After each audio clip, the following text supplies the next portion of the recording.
صبح بدا من طلعته. امام راضی کہتے ہیں کہ سیدہ فاطمہ الزہرا رضی اللہ تعالی عنہ کے دونوں شہزادے حسنین کریمین بیمار ہو گئے تو سیدہ نے منت مانگی کہ بچوں کو شفا ہوگی تو 3 روزے رکھوں گی. شفا ہو گئی، روزے بھی رکھ لیے. اور جب مولا علی شیر خدا روزہ رکھنے کے لیے بیدار ہوئے، سیدہ فاطمہ الزہرا بیدار ہوئیں تو امام حسن اور حسین بھی اٹھ گئے. 7-8 سال کی عمر. اماں جی ہم نے بھی رکھنا ہے. صبح کھجور اور دودھ سے روزہ رکھ لیا گیا. عین افطاری کے وقت مولا علی کہتے ہیں فاقے چل رہے تھے، کہیں سے میں جوں لایا تھوڑے سے. سیدہ فاطمہ الزہرا نے پیس کر روٹیاں پکائیں. وہ وقت جو بڑا مشکل ہوتا ہے افطار کا، کہتے ہیں اس وقت جب کھانے کے لیے بالکل ہاتھ آگے بڑھنے لگے اور امید تھی کہ ابھی سیدنا بلال اللہ اکبر کہیں گے تو روزہ کھلے گا، لیکن ابھی چند ہی منٹ رہتے تھے کہ دروازے پر ایک فقیر نے صدا دی. کہنے لگا سارے مدینے کے دروازے کھٹکھٹا آیا ہوں، قحط ہے، فاقہ ہے. اے رسول اللہ کے خاندان والو، میں یتیم ہوں. کسی نے بتایا ہے کہ اور کوئی دروازہ کھلے نہ کھلے سیدہ کا دروازہ تیرے لیے ضرور کھلے گا. کیا یتیم کو روٹی ملے گی؟ تو حضرت مولا علی نے بچوں کی طرف دیکھا ہی تھا کہ امام حسن ساری روٹیاں جا کے دروازے پہ دے آئے. کھجور اور پانی سے افطار ہو گیا.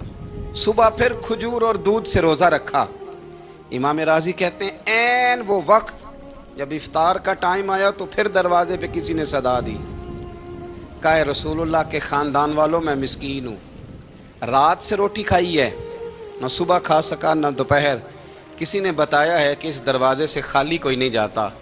امام حسن نے پھر سارا لنگر اٹھایا اور پھر جا کے دے دیا.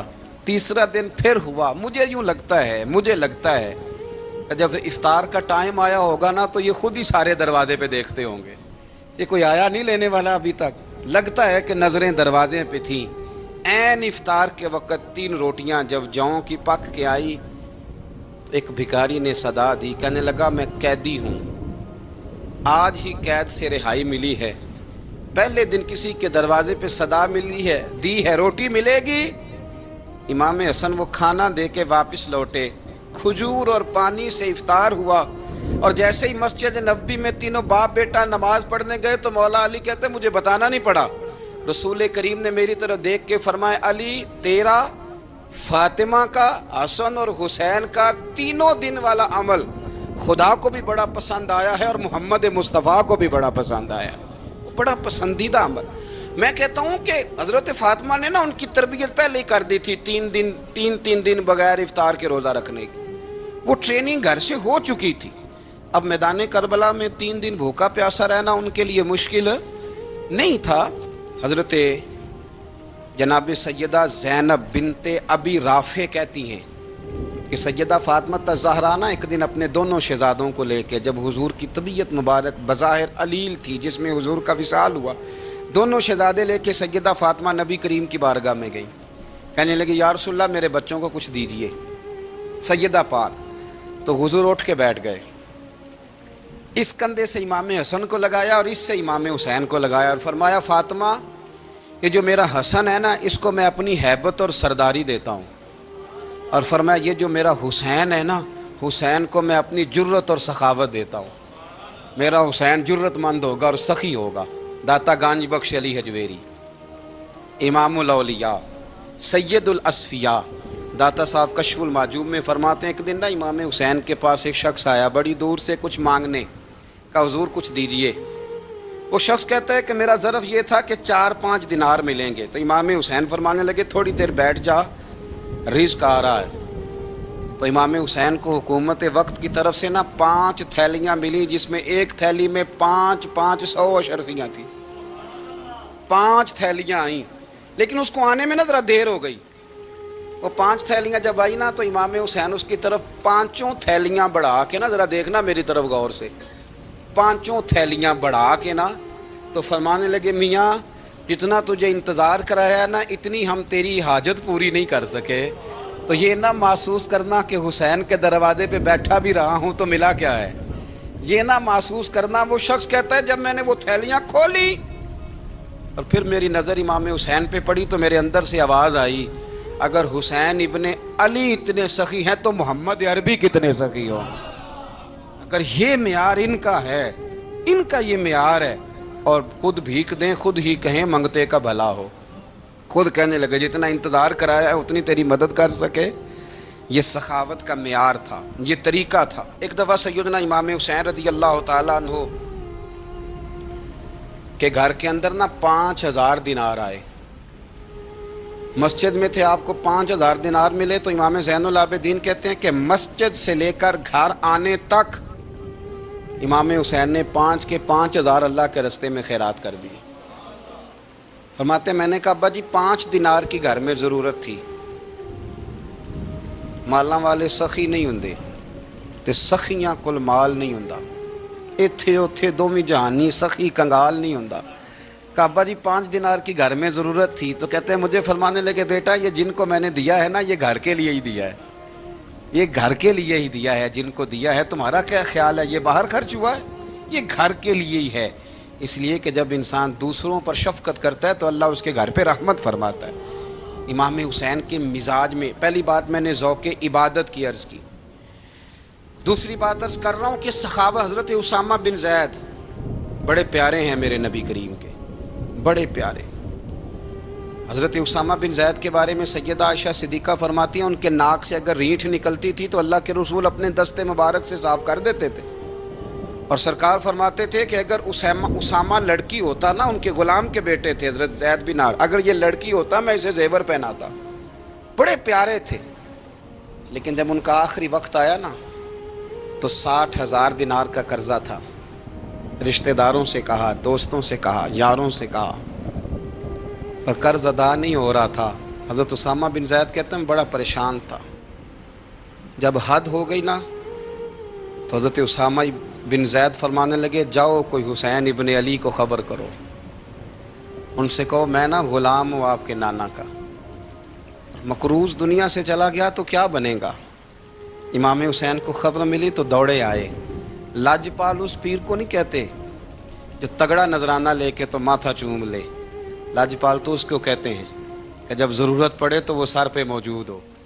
حضرت سیدنا امام حسین تشریف لائے تو جناب اسامہ بن زید رو پڑے، کہنے لگے حضور میں نے نا غلامی کی ہے آپ کے نانا کی، اور اس غلامی پہ ناز ہے، اب 60,000 دینار کا قرضہ لے کے دنیا سے جاؤں گا تو میری قبر پہ بوجھ رہے گا۔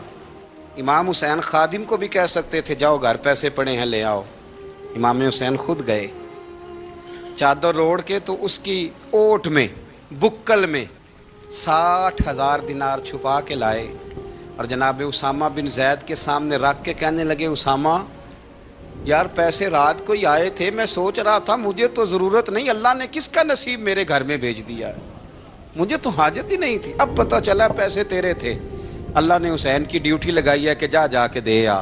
حضرت اسامہ بن زید رو پڑے، فرمانے لگے اللہ آپ کو بہترین صلہ عطا فرمائے۔ امام بڑا ہی پیار کرتے تھے، گھوڑے پہ جا رہے تھے، کچھ فقیر غریب لوگ بیٹھ کے روٹی کھا رہے تھے، کہاں رہے تھے؟ سڑک کے کنارے۔ تو امام زین العابدین فرماتے ہیں کہ جب امام حسین گزرے تو انہوں نے آواز دی حضور دل کرتا ہے ہمارے ساتھ بیٹھ کے روٹی کھائیں۔ کائنات کے مالک و مختار کے نواسے اور دنیا کے سب سے بڑے شہزادے گھوڑے سے اترے اور غریبوں کے ساتھ سڑک پہ بیٹھ گئے، روٹی کھانے لگے اور دیر تک کھاتے رہے، اور جب فارغ ہو گئے تو فرمانے لگے کھانے کی ضرورت بھی نہیں تھی، حاجت بھی نہیں تھی، پر تم نے آواز دی تو دل رکھنے کو بیٹھ گیا تھا، اگر اجازت دے تو چلا جاؤں۔ یہ مزاج تھا، یہ طبیعت تھی۔ آپ کے ایک بھائی ہیں چھوٹے، حضرت محمد بن حنفیہ نام ہے، حضرت مولا علی شیر خدا رضی اللہ تعالیٰ عنہ کی دوسری بیوی سے۔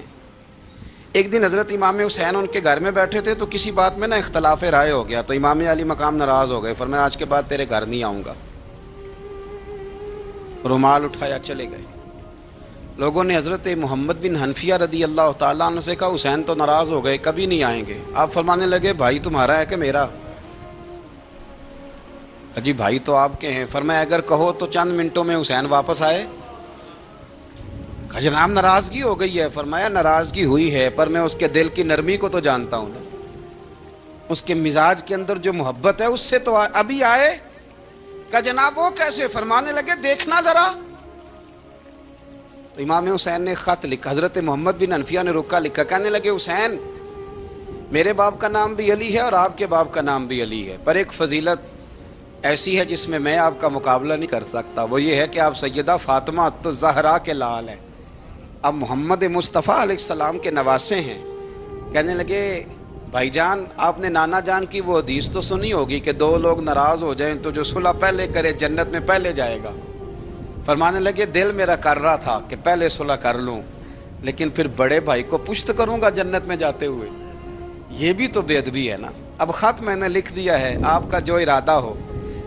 امام حسین نے خط پڑھا تو آنکھوں میں آنسو آ گئے، پھر سے رومال اٹھایا. بچے پوچھنے لگے کہاں جا رہے ہیں؟ کہا بھائی کے گھر جا رہا ہوں. کہا آپ تو ناراض تھے؟ فرمایا تھا ناراض پر ہے تو میرا بھائی نا. ہو گئی بات ختم. بڑی دل میں نرمی، طبیعت میں سوز، لہجے میں گداز. حضرت امیر معاویہ رضی اللہ تعالیٰ عنہ نے ایک شخص کو بھیجا مدینہ منورہ شام سے، تو اس نے کہا میں نے امام حسین سے ملنا ہے، تعارف کیا ہے؟ جناب امیر معاویہ فرمانے لگے مسجد نبوی میں جانا جس کے گرد لوگ سب سے زیادہ ادب سے بیٹھے ہوں اور جس کی باتیں سب سے زیادہ میٹھی ہوں اور جس کی نظریں سب سے زیادہ جھکی ہوں اور جس کے چہرے پر تمہیں سب سے زیادہ وقار نظر آئے وہی علی کے بیٹے حسین ہوں گے. جو سب سے زیادہ تمہیں وہاں ماحول کے اندر جو شخص نظر آئے پوچھنے کی ضرورت نہیں پڑے گی. وہ شخص کہتا میں مدینے آیا تو میں نے واقعی ایک شخص کو دیکھا، شہد کے گرد مکھیوں کا اتنا ہجوم نہیں ہوتا جتنا امام حسین کے گرد رسول اللہ کے غلاموں کا ہجوم تھا، لیکن نظریں جھکی ہوئی، باتیں میٹھی، لہجہ گداز گداز، لفظوں میں رانائی. اور لوگ کئی باتیں پوچھتے تو علی کے صاحبزادے ایک کا جملہ بولتے تو لگتا یہ کہ وہ جملہ سیدھا دل میں اترتا چلا جاتا ہے. امام علی مقام کے کردار میں کچھ باتیں بڑی زیادہ تھیں، بہت زیادہ تھیں، بڑا حسن تھا. ایک بات تو یہ تھی امام حسین رضی اللہ تعالیٰ عنہ کا علم و فضل بڑا کمال کا تھا. ایک دفعہ صحابہ میں مسئلہ بن گیا کہ بچہ پیدا ہوتا ہے تو اس کا وظیفہ کیسے لگانا ہے. امام حسین کا علم و فضل بتا رہا ہوں، علم و فضل. تو بات بڑی پیچیدہ ہو گئی. حضرت عبداللہ ابن زبیر کے پاس لوگ آئے، کہنے لگے کہ آپ بڑے صاحب علم و فضل ہیں، آپ نے حضور علیہ الصلوۃ والسلام کے ساتھ وقت گزارا ہے، تو مسئلے کو حل کریں کہ بچہ پیدا ہونے کے بعد حکومت اگر وظیفہ لگائے گی تو کب لگائے گی.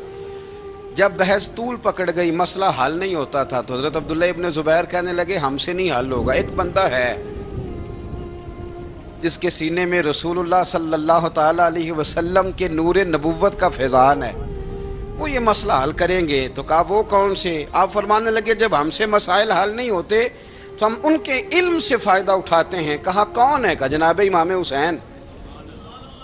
تو لوگ حضرت امام حسین کے پاس گئے کہ حضرت یہ ایک مسئلہ الجھ گیا ہے کہ بچہ پیدا ہو تو وظیفہ کب لگانا ہے. فرمایا الجھنے والی بات ہی کوئی نہیں، پیدا ہونے کے بعد جب وہ پہلی دفعہ آواز نکالے تو اس کا وظیفہ لگا دو.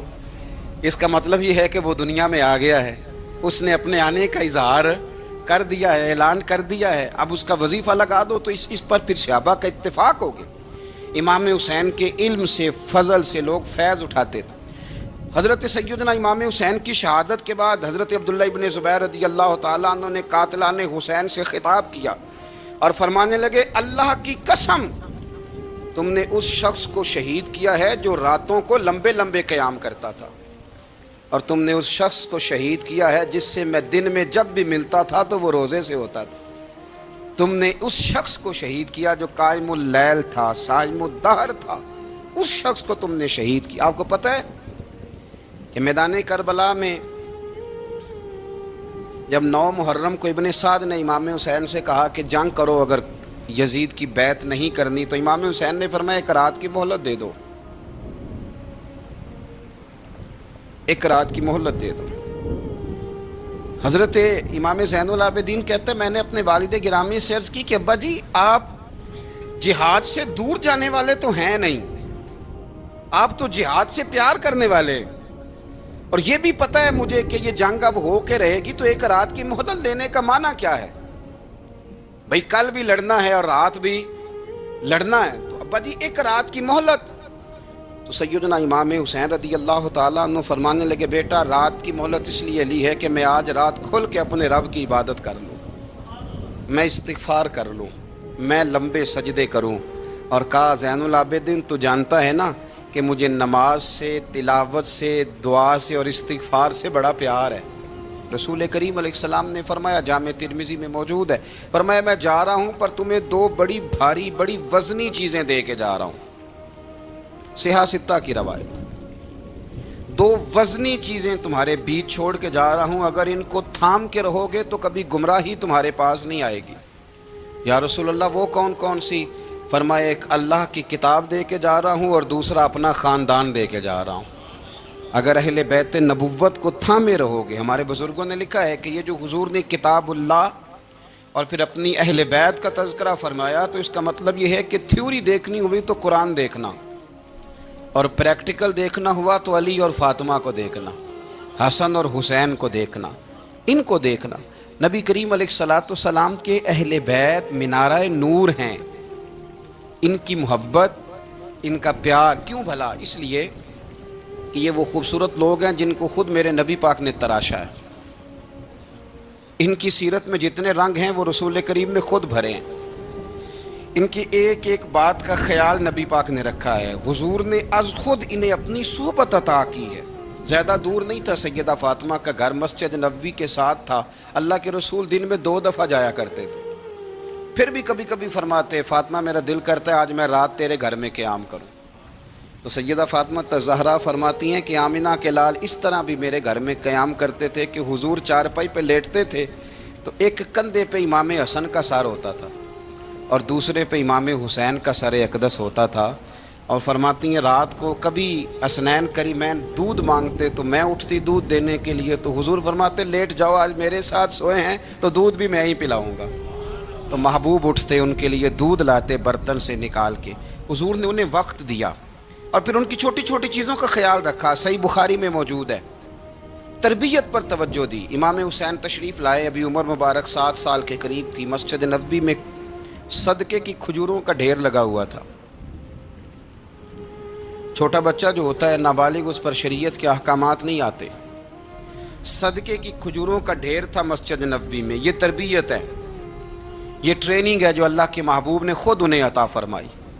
صدقے کی کھجوروں کا ڈھیر تھا، امام حسین حضور کے ساتھ آئے تو امام علی مقام نے ایک کھجور اٹھا کے منہ میں رکھ لی۔ شارحین نے لکھا ہے لگتا یہ ہے کہ کئی دنوں کی بھوک تھی، کیونکہ یہ فاقہ اہل بیت کا بڑا محبوب ہے۔ مجبور نہیں تھے، وہ تو خزانوں کے مالک تھے، پر غریبوں سے محبت کی وجہ سے فاقے کیا کرتے تھے، یہ ان کی پسند ہے فاقہ کرنا۔ تو ایک کھجور امام علی مقام نے رکھ لی تو اللہ کے رسول نے گلے میں انگلی ڈال کے نکال دی، تو فرمایا حسین یہ صدقہ ہے، یہ میری اہل بیت کے لیے درست نہیں ہے۔ حضور نے خود تربیت کی، اور پھر سیدہ فاطمہ الزہرا نے اپنے بچوں کو تراشا، ان پر محنت کی۔ میں اکثر گزارش کرتا ہوں دوستوں سے، میں کہتا ہوں کربلا کا واقعہ کوئی حادثاتی نہیں ہے، اس کے پیچھے پوری ایک لاجک ہے، اس کے پیچھے پورا ایک فلسفہ ہے۔ ایسے ہی کوئی آدمی 3 دن بھوکا پیاسا رہ سکتا ہے؟ کسی آدمی کو صبح اس نے کھانا کھایا اور شام تک کھانا نہ ملے تو ٹانگیں کانپتی ہیں۔ رمضان المبارک میں عبادت کی نیت سے روزہ رکھنے والے بھی شام کو بڑے پریشان ہو جاتے، اور مسلسل 3 دن کھانا نہ کھایا جائے اور پانی نہ پیا جائے، اور حال یہ ہے کہ وہی آدمی تلوار لے کے میدان میں نکلے اور اس کی حالت یہ ہو کہ لوگ اس کے آگے دوڑنا شروع کر دیں، ہزاروں کی فوجیں تاب نہ لا سکے۔ علی کا گھر بھی وہ گھر ہے کہ جس گھر کا ہر ایک بچہ جسے دیکھو وہی شیر خدا معلوم ہوتا ہے۔ یہ کوئی آسان ہے؟ اس کے پیچھے پوری ایک اس کے پیچھے فلسفہ ہے۔ امام راضی کی تفسیر کبیر دیکھیے گا، حضرت امام حسین کی وہ شخصیت تھی کہ مشکات میں حدیث ہے، نبی پاک صلی اللہ تعالی علیہ وسلم کی چچی جناب ام فضل صبح صبح گھبرائی حضور کی بارگاہ میں آئیں، عرض کی یا رسول اللہ صلی اللہ علیہ وسلم آج میں نے عجیب خواب دیکھا ہے، میں ڈر گئی ہوں۔ حضور نے فرمایا چچی کیا دیکھا؟ عرض کی حضور میں نے دیکھا ہے کہ آپ کے وجود کا گوشت کا ایک ٹکڑا کٹ کے میری جھولی میں آ گیا ہے۔ حضور یہ کیا ہے؟ تو محبوب خواب سن کے مسکرائے، فرمایا چچی یہ پریشانی والا خواب نہیں، یہ تو خوشی والا خواب ہے، اللہ فاطمہ کو بیٹا عطا کرے گا اور وہ تیری گود میں کھیلا کرے گا۔ چونکہ وہ میرے وجود کا ٹکڑا ہوگا لہذا خواب تجھے یہ آئی ہے. تو امام حسین پیدا ہوئے, امام حسن کی عمر ابھی 11 مہینے تھی. تو نبی پاک نے امام حسین کو جناب ام فضل اپنی چچی کی گود میں دے دیا کہ فاطمہ کے لیے دونوں بچے سنبھالنا مشکل ہوگا. وہ خواب اس طرح پوری ہوئی. امام حسین سے حضور نے بڑا پیار کیا, بڑی محبت فرمائی نبی پاک سے. کچھ حدیثیں میں نے جمعے میں عرض کی تھیں. حضرت ابو ہریرہ رضی اللہ تعالیٰ عنہ کہتے ہیں یہ واحد بچہ تھا حضور کے گھرانے کا کہ میں نے دیکھا کہ نبی پاک صلی اللہ علیہ وسلم بیٹھے تھے تو یہ حضور سے کہہ رہے ہیں, نبی پاک سے, کہ نانا جی اٹھ کے کھڑے ہو. کہتے ہیں حضور کھڑے ہو گئے تو کہنے لگے میں نے آپ کے برابر جانا ہے. بچے جو مرضی ضد کر لیتے ہیں نا. قد چھوٹا تھا, عمر 7.5 سال تھی. کہنے لگے نانا میں نے برابر جانا ہے. تو نبی پاک صلی اللہ علیہ وسلم نے ہاتھ پکڑ لیے, فرمایا چل پھر ہو جا برابر. تو حضرت ابو ہریرہ کہتے ہیں انہوں نے, حضور نے ہاتھ پکڑے, اوپر کھینچا تو امام حسین نے پہلے اپنے پیر حضور کے گھٹنوں پہ رکھے, پھر نبی پاک کے سینے پہ رکھے, اور جب ان کا قد سر تھوڑا سا حضور سے اونچا ہو گیا تو محبوب فرمانے لگے چل بس کر, تو نے تو کہا تھا آپ کے برابر ہونا, تو اوپر نکل گیا ہے, چل بس کر. فرماتے ہیں پھر امام حسین نے زبان باہر نکالی تو محبوب ان کی زبان چوسنے لگے, پھر ساتھ لٹا لیا اور انہیں سونگھنے لگے. تو میں نے عرض کی حضور آپ حسین کو سونگتے کیوں ہیں؟ تو فرمایا ابو ہریرہ مجھے حسین کے وجود سے جنت کی خوشبو آتی ہے, مجھے حسین کے وجود سے جنت کی. ایک دن حضور گزر رہے تھے. اصل اس طرح تھا کہ یہ نبی پاک کا حجرہ تھا. جن لوگوں کو اللہ نے مدینے کی زیارت کرائی ہے وہ جان سکتے ہیں نبی پاک کا حجرہ تھا. تو حضور کے حجرے کی اس جانب یعنی مسجد کی جو بالکل سیدھ ہے اس کی بیک میں سیدہ فاطمہ رہتی. تو حضور اکثر نہ نماز کے لیے جب نکلتے تو حضرت فاطمہ کے حجرے کے پاس سے ہو کر دوبارہ محراب میں جاتے.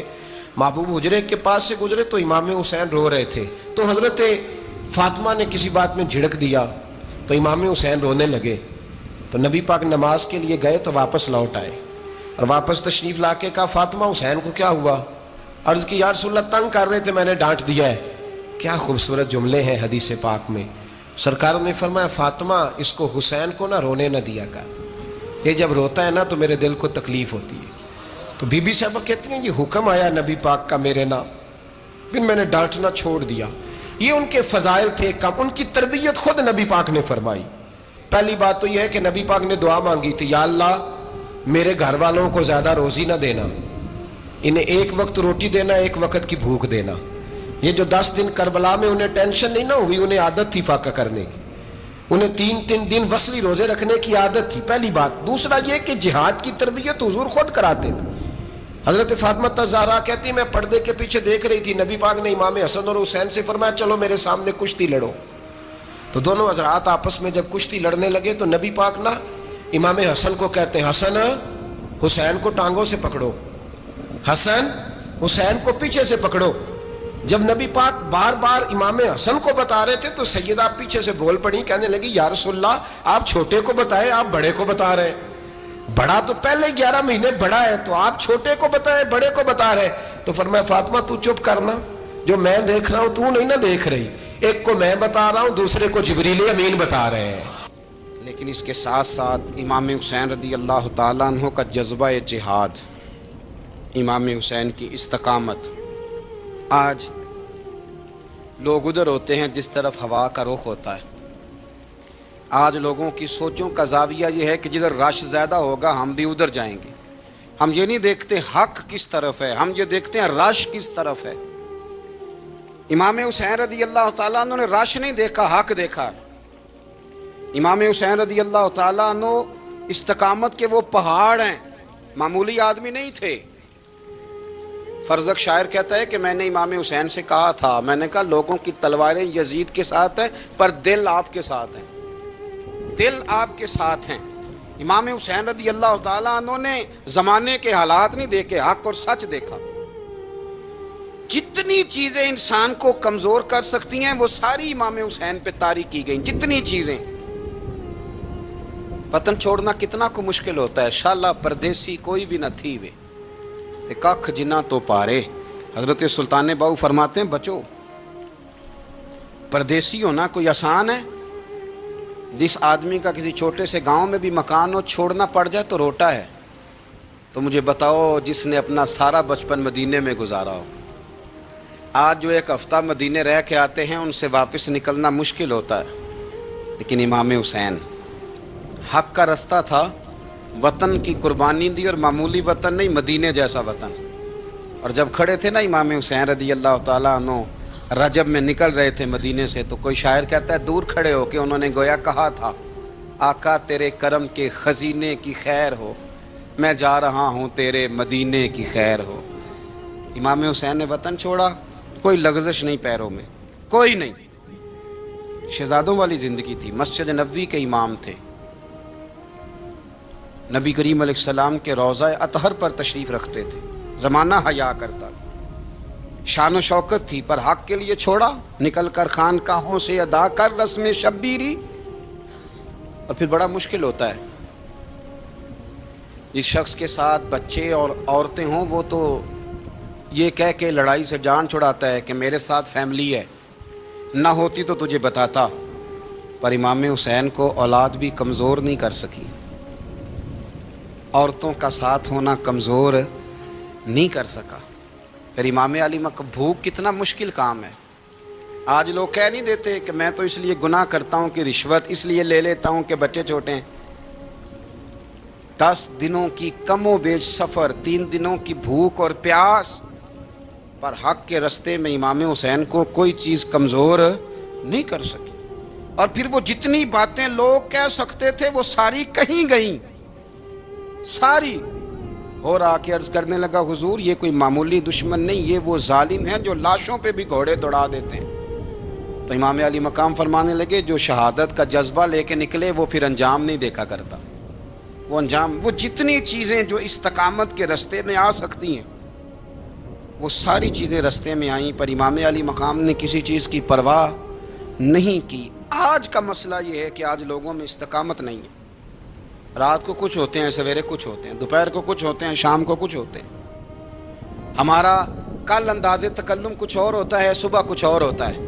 امام علی مقام میدان میں رہے، ایک میت گھر میں ہو جائے تو کئی دنوں تک آنکھ کھلتی نہیں، ہوش رہتا نہیں. سب سے زیادہ مصائب امام حسین نے دیکھے، سب سے زیادہ. اور گھوڑے پر بیٹھنے سے پہلے ساری تکلیفیں آپ دیکھ چکے تھے. باپ کا جنازہ اٹھانا آسان ہوتا ہے، بیٹے کا جنازہ اٹھانا بڑا مشکل ہوتا ہے. پر امام حسین نے بیٹوں کے جنازے اٹھائے. حضرت علی اصغر کی لاش کو امام حسین نے اپنے دست مبارک سے دفن کیا. اور جناب علی اکبر کی میت کو جب آپ اٹھا کے لا رہے تھے تو سیدہ زینب فرماتی ہیں کہ مجھے یوں کبھی لگتا تھا حسین کا قد بڑا ہے اور کبھی لگتا تھا علی اکبر کا قد بڑا ہے. اور فرماتی ہیں کہ پھر حضرت قاسم بن حسن کو بھی وہ اٹھا کے لائے، اور جناب عباس کے وجود سے الگ ہونے والے بازو انہوں نے لا کے حضرت عباس کے وجود کے ساتھ بھی رکھے. انہوں نے یہ سارا منظر دیکھا. لیکن جب حسین ابن علی اپنی دفعہ گھوڑے پہ سوار ہوئے تو لگتا یہ تھا کہ ان سے زیادہ بہادر کوئی نہیں. ایک جملہ بھی یزیدی فوج کے سامنے امام حسین نے کمزور نہیں کہا، ایک جملہ بھی، ایک فکرہ بھی کچا نہیں بولا، کہیں بھی کوئی منت نہیں کی، کسی جگہ بھی ان کے پائے استقلال میں کوئی لغزش نہیں آئی.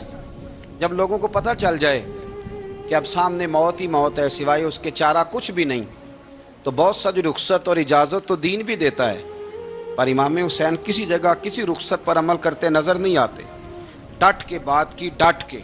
اور پھر جب میدان میں نکلے، اللہ اکبر، تو ابن سعد کہنے لگا کہ اگر 2 کر کے، ایک کر کے جاؤ گے تو یہ 45,000 کا لشکر سارا حسین کاٹ ڈالے گا. یک بارگی حملہ کرو گے تو بات. اتنی استقامت، اتنا. آج تو لوگ ڈپریشن کے مریض ہیں، آج تو لوگ ٹینشن کے مریض ہیں. ہر دوسری بات میں لوگ کہتے ہیں وہ بڑا، پر کس بات سے؟ مطلب کیا آپ نے زندگی میں صرف جاب نہیں مل رہی، صرف بیماری آ گئی، صرف خرچہ نہیں گھر میں بڑا، کس بات کا ڈپریشن؟ امام حسین کی زندگی بتلاتی ہے کہ وہ لوگ بھی کوئی دنیا میں کمال حاصل کر سکتے ہیں جو چھوٹی چھوٹی بات پہ روتے ہیں. مال بھی ہے، جوانی بھی ہے، گھر بھی ہے، مکان بھی ہے، بچے بھی ہیں، عزت بھی ہے، صرف پیسے نہیں. اور انسان ہے کہ آنکھیں نہیں کھل رہی، وہ سمجھتا ہے میں کسی کام کا ہی، فقط پیسے نہیں بس. او خدا کے بندو، امام علی مقام نے فرمایا سارا کچھ لٹا کے بھی جو میدان میں کھڑا رہے اسے حسین ابن علی کہا جاتا ہے، اسے حسین ابن علی کہا جاتا ہے۔ حسین ابن علی کی شان رفت کوئی کیا جانے، حسن جانے، علی جانے، نبی جانے، خدا جانے، کون جانے امام علی مقام کا معیار۔ تو امام حسین رضی اللہ تعالیٰ عنہ کی زندگی ہمیں بتاتی ہے کہ ذوق والی عبادت کرو۔ امام حسین کی زندگی ہمیں بتاتی ہے کہ جب تم سخاوت کرو تو پھر اپنی حیثیت سے بڑھ کر کرو، اور امام حسین کی زندگی ہمیں بتاتی ہے کہ دل میں کسی کے لیے کوئی بات نہ رکھو، صلح کرنے میں پہل کرو، محبتیں کرنے میں آگے بڑھو۔ اور امام حسین کی زندگی ہمیں بتلاتی ہے کہ جب دنیا میں تم نے کچھ کرنا ہے تو پھر ڈٹنا بھی سیکھو، پھر کھڑے ہونا بھی سیکھو۔ یہ نہ دیکھو کہ حالات، امام حسین نے ایک دن بھی حکومت نہیں کی، یزید نے 4.5 سال کی، لیکن قیامت تک دلوں پہ حکومت امام حسین کی رہے گی، امام حسین کی رہے گی، اس لیے کہ ان میں استقامت تھی۔ امام حسین کے ساتھ اس وقت 72 لوگ تھے، لیکن آج کائنات کا ذرہ ذرہ امام حسین کے ساتھ ہے۔ اس کا مطلب ہے وقت لگتا ہے، نظریہ غالب آ ہی جایا کرتا ہے، تو استقامت والی زندگی گزاریں۔ حضرت عمر جب نعرہ لگاتے نا تو کیسر و کسرا کانپتے، سفیر آتے روم کے ملنے کے لیے تو کہتے جاؤ عمر نفل پڑھ رہے ہیں، ٹائم کوئی نہیں۔ ایک دن اندر میٹنگ ہو رہی تھی، حضرت عمر میٹنگ میں بیٹھے تھے، آپ کے بیٹے ملنے آئے عبداللہ ابن عمر، ابا جی اندر آ جاؤ، فرمایا دروازے پہ کھڑا ہو، میں ضروری بات کر رہا ہوں، اندر نہ آنا۔ جناب عبداللہ ابن عمر کہتے ہیں میں دروازے پہ کھڑا ہو گیا، تھوڑی دیر گزری تو امام حسین بھی آ گئے۔ ایک حدیث میں، ایک روایت میں امام حسن کا لفظ بھی ہے، امام حسین آئے، آ کے عبداللہ ابن عمر سے کہنے لگے عمر فاروق اندر ہیں؟ تو کہا وہ اندر تو ہے۔ تو کہا آپ کیوں دروازے پہ کھڑے ہیں؟ کہنے لگے ابا جی نے کہا ہے یہاں انتظار کرو، میں کوئی ضروری بات کر رہا ہوں، لیکن شہزادے میرے لیے کہا ہے، میرے لیے آپ جانا چاہیں تو چلے جائیں۔ امام حسین کہنے لگے امیر المومنین کوئی بات کر رہے ہوں گے، میں ظہر کے وقت مسجد میں مل لوں گا، ظہر کا ٹائم آئے گا نا تو میں مسجد میں مل لوں گا، یہ کہہ کے چلے گئے۔ حضرت عمر باہر آئے تو حضرت عبداللہ ابن عمر سے کہا کہ کوئی آیا تو نہیں؟ عرض کی حضور حسین ابن علی آئے، حسین ابن علی۔ تو کہا اندر کیوں نہیں بھیجا؟ کہا میں نے کہا تھا بے شک چلے جائیں، لیکن وہ کہہ رہے تھے کہ میں ظہر کے وقت مسجد میں مل لوں گا۔ تو سیدنا عمر فاروق فرمانے لگے عبداللہ تجھے تیری مار ہوئے، حسین کو کیوں واپس بھیجا؟ پھر عمر دنیا داروں کے سامنے ڈٹنا، کھڑا ہونا عمر پہ ختم ہے، لیکن جو اندر کی بات ہے نا، روح کی، جو عقیدت کی بات ہے، جو وفا کا رشتہ ہے، اس کو کون سمجھے؟ یہ جو روح کی مجبوریاں ہیں، یہ جو وفا کی مجبوریاں ہیں، اسے لوگ کیا سمجھیں؟ انہیں کیا پتا کہ مرشد کے بیٹے کے پیر چومنے میں حسن کیا ہوتا ہے؟ انہیں کیا پتا کہ جب استاد کا بیٹا گھر میں آتا ہے تو دل کرتا ہے مکان بیچ کے اسے دے دیں، اس کے باپ کی نیکیاں بڑی ہیں۔ جناب عمر فاروق دوڑے گئے، امام حسین کے دروازے پہ دستک دی، امام حسین باہر کہا شہزادے یار ملنے آئے تھے، بغیر ملے کیوں آ گئے؟ عرض کی کہ آپ مصروف تھے، آپ کے اپنے بیٹے بھی دروازے پہ کھڑے تھے تو میں واپس آ گیا۔ امام حسین کہتے ہیں عمر جذبات میں آ گئے، سر سے پگڑی گر گئی، کہنے لگے حسین میرے بیٹے کا اور حسین کا کیا مقابلہ؟ کیا اس کی ماں کا نام فاطمہ الزہرا ہے؟ کیا اس کی نانی کا نام خدیجہ الکبریٰ ہے؟ کیا اس کے نانے کا نام محمد مصطفیٰ ہے؟ اور پھر سر سے پگڑی اتری تھی، اپنے بال زور سے پکڑ لیے، کہنے لگے حسین میں نا مکے میں اونٹ چرایا کرتا تھا اور ڈنڈوں سے مار کھاتا تھا اپنے باپ سے، یہ جو آج ساری دنیا میں عمر کے نعرے لگتے ہیں یہ تیرے نانے کا صدقہ ہے۔ شہزادے میری وفا اور میری وفا میں جب تیرا دل کرے نا دوڑ کے آ جایا کر۔ عمر تو نو ایک دن امام حسین نے آگے نا جناب فاروق اعظم سے کہا، خطبہ دے رہے تھے بچوں کی تبھی شروع میں، پتہ نہیں کیا بات آئی امام حسین کے دل میں، کہنے لگے عمر نیچے اترو، یہ میرے نانا کا ممبر ہے۔ تو حضرت سیدنا عمر سنو، کبھی میرا بھی بچہ آ جائے تو میں کہتا ہوں اس کو پکڑو یار، بچوں کو تو نہیں نا جمعوں میں مطلب ذکر کیا جاتا، اترنا میرے نانے کا ممبر ہے۔ جناب عمر اتر کے نیچے کھڑے ہو گئے تو کہا جا کے اپنے نانے کے ممبر پہ بیٹھ۔ تو تو حضرت عمر رو پڑے، کہنے لگے شہزادے میرے نانے کا ممبر ہی کوئی نہیں ہے ہی نہیں، یہ ممبر یہ مصلی یہ تیرے نانے کی شان ہے، میرے نانے کا کوئی ممبر نہیں، تیرے ہی نانے کا ممبر ہے۔ تھوڑی دیر کھڑے رہے تو امام حسین کہنے لگے اچھا کوئی نہیں آپ کے نانے کا ممبر کا نہیں، کہا چلو پھر میرے نانے کے ممبر پہ بیٹھ جاؤ چلو خیر ہے، کوئی نہیں آپ کے نانے کا، کہا نہیں، تو کہا کوئی نہیں پھر میرے نانے کے۔ جب حضرت عمر بیٹھے تو بڑا شاندار جملہ کہا، فرمانے لگے میں ممبر پر مرضی سے نہیں بیٹھا تھا، مجھے ابو بکر نے بٹھایا تھا، اور پھر حسین کے کہنے پہ میں اترا ہوں، اب مجھے حسین نے بٹھایا ہے، اب کسی کی جرت ہے تو عمر کو اتار کے دکھائے، اب میں حسین کا تیری نسل پاک میں۔ اللہ تعالی ہمیں ان کے فیوز و برکات عطا فرمائے۔ آخر دعوانا ان الحمدللہ رب العالمین۔ اللہم صل علی سیدنا و مولانا محمد، اللہم صل علی سیدنا و مولانا محمد۔ اللہ کے شیر ہے در کرار پر درود، اللہ کے شیر ہے در کرار پر درود، اللہ کے شیر ہے در کرار پر درود۔ حضرت حسن حسین کے کردار پر درود، اللہم صل علی سیدنا و مولانا محمد وعلی سیدنا علی و سیدتنا فاطمہ و سیدتنا زینب و سیدنا حسن و سیدنا حسین وعلی آلہ وصحبہ وبارک وسلم۔ زینب کی بارگاہ میں